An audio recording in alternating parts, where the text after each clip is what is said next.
మన హుజురాబాదు ప్రాంతంలో గత నైజాం ప్రభుత్వం నుంచేలే మన హుజురాబాద్లో కోర్టు ఉండడం జరిగింది.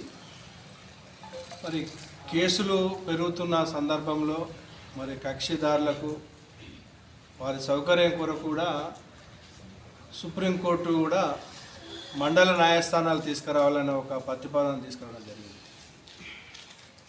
జమ్మికుంటకు సంబంధించిన న్యాయవాదులు అందరూ ఈరోజు జమ్మికుంట వర్తక సంఘంలో సమావేశం ఏర్పరచుకొని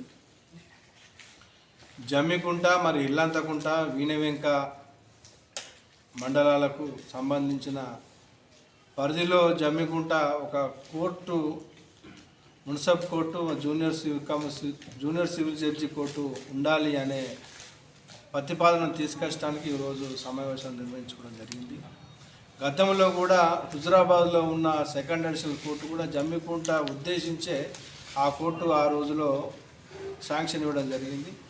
అనివార్య కారణాల వల్ల హుజురాబాద్నే కొనసాగుతూ ఉన్నది కాబట్టి కొత్తగా కోర్టు అనే కాకుండా కూడా అక్కడ ఉన్న కోర్టునే జమ్మికుంటకు షిఫ్ట్ చేయాలనే ఉద్దేశం మీద న్యాయవాదులు అందరం ఒక ఐక్యతగా ఒక జేఏసీగా ఏర్పడి ఇక్కడ హుజురాబాద్ నుంచి జమ్మికుంటలో కోర్టు ఉంటే వ్యాపార పరంగా కూడా ఇక్కడ చాలా కేంద్రం కాబట్టి వరంగల్ తర్వాత జమ్మికుంట పెద్ద వ్యాపార కేంద్రం కాబట్టి ఇక్కడ రైల్వే సౌకర్యం ఉంది కాబట్టి చాలా సౌకర్యాలు ఇక్కడ ఈ ప్రాంతంలో ఉన్నాయి కాబట్టి జమ్మికుంటకు చాలా దాంతో పాటుగా నెంబర్ ఆఫ్ సివిల్ కేసులు మరి క్రిమినల్ కేసులు కూడా ఉన్నాయి కాబట్టి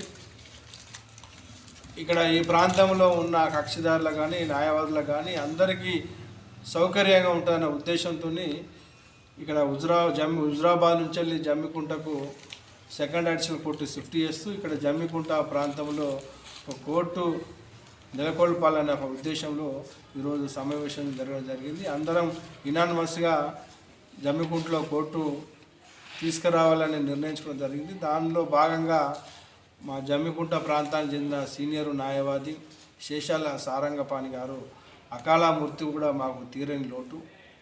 చాలా మేధావి సీనియరు న్యాయవాది.